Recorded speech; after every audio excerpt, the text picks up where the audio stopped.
Alright, hello and welcome everybody. Since the 2C heroes will be released in a few hours time, I figured I'd do a video looking at their quirks and hardpoints, considering that all of the quirks for them have been released since PGI for some reason decided to release the quirk list one by one, which is a really annoying move. But in any case, let's just get straight to it. Here we have the Arctic Cheetah. This is the hero mech with 4 energy in the arms, 2 ballistic in the right torso, 1 miss in the left torso.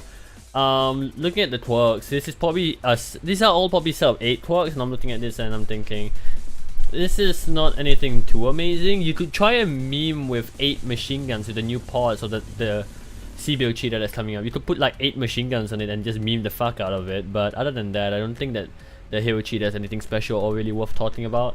Now, unlike the hero Cheetah, this Cheetah looks pretty fucking fun. It's it's a clan spider 5k that has more than 1 energy hardpoint. So you could probably do 6 light machine guns, 3 ER mediums, 3 heavy smalls, 3 small pulses, 3 ER smalls, whatever. And like, this would be a very good mech for finishing off mechs that are on the verge of death. Because LMGs have obscene range, that's 1. And 2 is that LMGs crit the hell out of internal structure. And the fact that you have 6 of them is pretty good, and you can just buy this mech and use its stock omnipods, because the stock omnipods are actually really good. So yeah, this is pretty much gonna be a clan spider 5k. Need I say more? It's gonna be decent at the very least. I'm not sure how good it'll be in practice, but considering that the arms are not that much bigger with the triple machine gun hardpoint, let's just see how it goes, because we all know that the Cheetah arms fall off fairly easily. But it still has a toss amount of weapons. I think it will make the Cheetah somewhat relevant at the end, considering that the small pulse nerf basically killed the Cheetah. Moving on to the Shadowcat. This is the hero Shadowcat with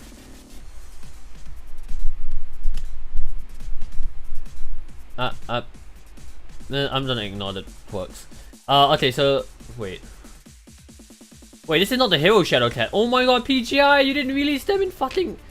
Oh, okay, formatting failed, PGI, well done. Let's not talk about this Shadowcat, shall we? Moving on to the hero, which has 2 energy, 1 in each arm, 1 ballistic. Oh, energy and ballistic in the arm, that's pretty cool. I'm a fan of that. You could probably do 3 medium lasers and like 1 UX 10 or something, I don't know. And a missile hardpoint in the left torso, so basically what you can do with the C-build hardpoint is 4 missiles in the Shadowcat, 4 Artemis 4s, 4 Artemis 6s, you can do it in the Shadowcat now. So the Shadowcat would be pretty decent hit and run mech, I think. Not a good brawler, considering Shadowcat hitboxes do not allow it to brawl. But I think with the mask and everything, it'd be a decent hit and run mech, but nothing revolutionary. I still think that if you want a good hit and run mech, the Assassin is a lot better. But if you want to put SMs in your Shadowcat, now you can put 4 of them. Don't put LRMs, please. Looking at the quirks of this thing, UX Jam. Okay, so the UX Jam chance is something, not really that much. Yeah, most of these quirks are not really worth mentioning. Like, besides the UX Jam chance, most of the quirks seem mediocre. Like energy cooldown is also not really that big of a quirk, to be honest. Like, I'm not gonna talk about this. People are gonna try and use the stock omnipods of this variant and it's gonna be absolutely horrible. I'm not looking forward to that. Alright, moving on to the Jaguar, which gets a double energy right torso. And ooh, okay, so it gets a double energy right torso. Interesting, okay. And it gets a, okay, we don't really care about the quirks in the Jag, because the Jag, we all know, functions very well even without quirks. So what does this 2 energy hardpoints allow for in the torso? Basically means that you can have a dead arm now in the Jaguar. Because it used to be where if you want to put 5 medium lasers and I think it's 5 ER mediums and 2 large pulses, you had to put 1 of the ER mediums in the left arm. Now you can put it in the right torso, and you can have like, you can actually have it somewhat symmetrical, the large pulses. I don't know. I just like the extra high mounted energy hardpoint. I think that's really nice. It's not gonna revolutionize everything, but it's just good to have. Alright, the hero Jaguar, which gets the gimmick of this one is the ballistic left torso. Now, I don't think you want to run stock omnipods with this one. The build I would probably do for this is triple UAC 5 with the new omnipod. You would get the hero version. You would get the ballistic left torso from the hero, the C-build right torso and right arm for the other ballistic, and then maybe like 2 ER mediums or something on the left arm. on the right arm rather. And then you have triple UX 5 with 2 ER mediums, which is basically a Hunchback 2C build now that I think about it. I mean, it could work. It had better convergence, because previously you want to do triple UX 5, you had to mount one in the left arm. And we all know how wide the Evan Jaguar arms are. The convergence is absolutely horrible, so now you can shave armor off that left arm and you can have better convergence with your ballistics. Now, I know some of you are thinking, Juju, you could do dual gauze both in the torso. No, don't do that in a clan mag. Like, dual gauze in the both in the torso of a clan mag basically means, okay, clan gauze has significantly lower health than IS gauze, 5 health versus 10.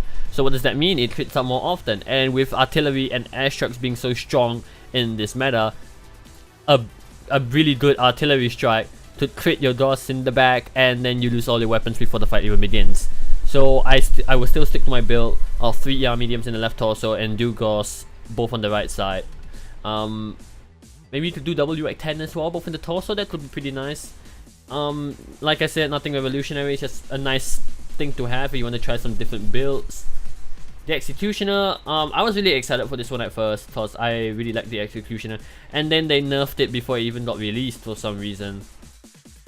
It used to have 4 missile hardpoints, like 2 left torso, 2 right torso. So what I was thinking was 6 more pulses and 4 Artemis 6s. Unfortunately, they removed that, so yeah. Looking at the hardpoints and everything. Okay, okay.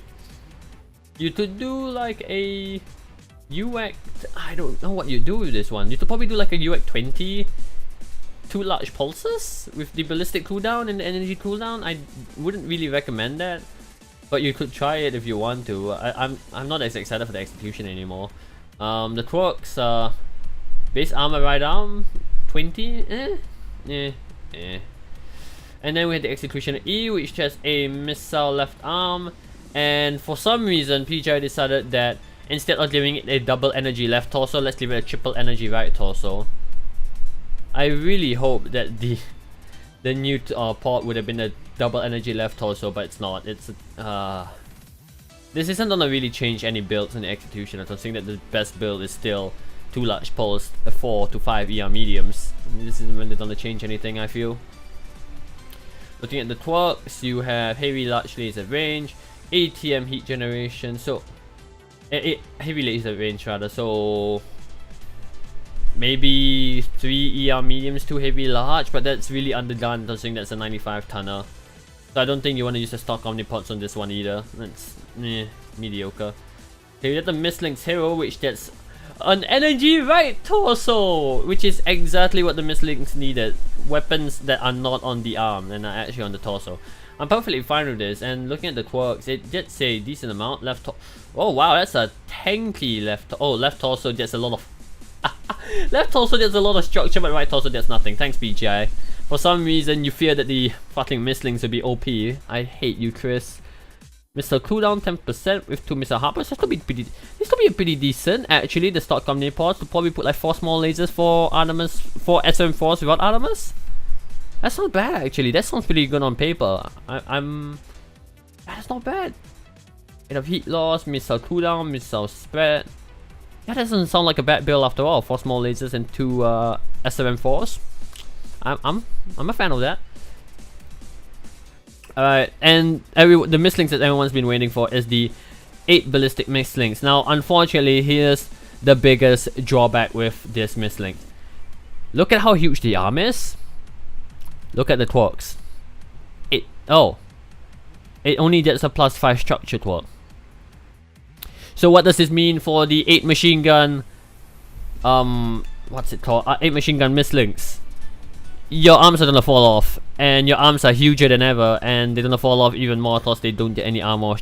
They don't get any armor, and they barely get any structure. So, a lot of people were really excited for this one, but unfortunately, for some reason, Chris, the guy in charge of balance, probably is afraid that the Mistlinks will be OP, even though the Mistlinks is a really bad mech, a fun mech, but a really bad mech that needs all the help it can get. And then PGI is just fearing it'll be OP as shit, and I don't know. I feel like PGI is, like Chris has something against light mechs. He probably got butt fucked by fire starters over and over again, way back in like 2014 or something when the twerkening happened. So I was really excited for this, if only for the memes, and now not as much, considering that Now we know that the arms fall off really easily, but you could probably still make it work, like 6 light machine guns and 4 ER smalls. I don't know how the tonnage works out. I wish that you could remove the active probe in the head, but you can't. Because they removed the flamer from the CT of the adder, but they refuse to remove the BAP from the cockpit of the mislings. It's really infuriating because it could use that extra ton, but nah. We just don't leave it there because law. Anyway, moving on. We have the Ice Ferret with... Oh, is that an Energy Right Torso? Huh. That's not bad. Oh, Energy Right Torso and ECM. Unfortunately, ECM is not as good as it used to be. But you could... Oh, wow. 5% and... Ooh. I don't know. Maybe you could do... No, 4 medium lasers would seem really underdone. And 4 heavy mediums... I don't really like heavy mediums in general. You could probably do 3 ER mediums and 1 heavy large, considering that is that 5% energy heat gem, which is a lot, by the way, and the ice switch is fairly tanky. That's ER laser duration of -5%. Yeah, you could probably do 3 ER mediums and 1 heavy large. That's not gonna be a bad build. I'm not sure how that fit. I think that will fit. You could actually make use of the stock omnipods with this one, especially with the new tech. So, and maybe have room for ECM, but I generally remove ECM nowadays, even on Clan Max, to put like extra heat sinks or an extra ton of armor or ammo. Now we have the Hero Ice Ferret, which is... It doesn't know what it wants to be. 1 ballistic, 2 energy, 1 missile. And looking at the quirks, yeah, this isn't going to be anything special. I'm not going to say much about it. Like, you can give a mech all the quirks in the world, but if it doesn't have a good variety of hardpoints, like, if it can't do anything well, then the mech is beyond saving. Unless you quirk it out the ass like you did with the summoner and then nerf it to the ground for some reason. In like every single build the summoner did into the ground. Even though the only really powerful build was the 2 PPC summoner. That's a rant for another day. Anyway, the Hellbringer, I think, is this the hero? Yeah, this is the hero. Now this really made me really angry. 4 torso energy, right? 10% energy heat gen. Energy heat. You could do 4 heavy larges or 4 ER larges. 4 ER larges with 10% ER laser range. With 10% heat gen. This is screaming pay to win. Even like, oh my god. The Hellbringer never needed quirks. It was never a bad mech, but it wasn't an amazing mech. It was never great, but it was never bad. It was in a very good spot. It was one of the most balanced mechs in the game, in my opinion. And now they make it pay to win with this shit. Oh man, this does not make me happy at all, to be honest. Like, some of the friends I know are tempted to buy this just because they want to put 4 ER larges on it. Yes, you don't have ECM, but ECM is pretty garbage now, as I've mentioned time and time again. I don't know, this just really screams pay to win, and I'm not happy. Oh boy, I'm even tempted to buy this myself to put 4 ER larges and put this in my CW drop deck. Then we have the Hellbringer P, which is 5 energy. It gets the double energy right torso, which a lot of people ask for. So you could probably do double heavy large. Wait, hang on. Double heavy large and 3 ER medium symmetrical now, which is mucho bueno. Or you could do 4 ER mediums and double heavy large with the what was it, the prime left torso. So it's really nice to have the extra energy hardpoint in the torso. It means that you can rich peak more effectively, and you can shave the armor off the arms now if you want to put like 6 energy hardpoints or something, which is I don't know, it's really mucho bueno. I don't know why I'm saying that. Oh, Clan ER laser heat generation. This is probably the stock omnipods, and like, yeah, it's 2 here, 1 here, 1, 2 here. Nah, I don't think I'll use the stock omnipods for this one.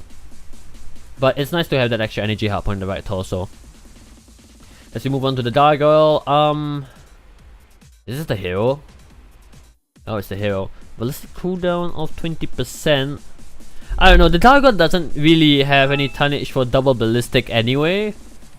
That's the problem, like, you're just gonna run through that. You could put double LB5, WX5 and only have like what, 2 ER mediums or something? You can't even have 2 ER mediums, you only use the stock omnipod, you have to use 1 ER medium. So, you put probably Gimmick with double UX10, but I'm not sure how that fit in the Gargoyle. And her 20% cooldown? Beats me. But at least it gets a ton of health quirks, which is pretty good. Okay, I don't really know what else to say about that. Yes, the gargoyle everyone was waiting for. The gargoyle with fucking torso energy hard points is what it really needed. I'm not even kidding. So now you can use the 6 energy right arm, or was it 7? 6 energy right arm, and then the 4 energy in the torso. And okay, there's another thing. If you're using the gargoyle CTs, which do not have the energy hard point, you get plus 20 CT armor, which is quite a fair bit. And now with the torso hard points, you have less reason to run the CT hard point. So you'll probably do like 4 ER mediums and 6 small lasers, maybe.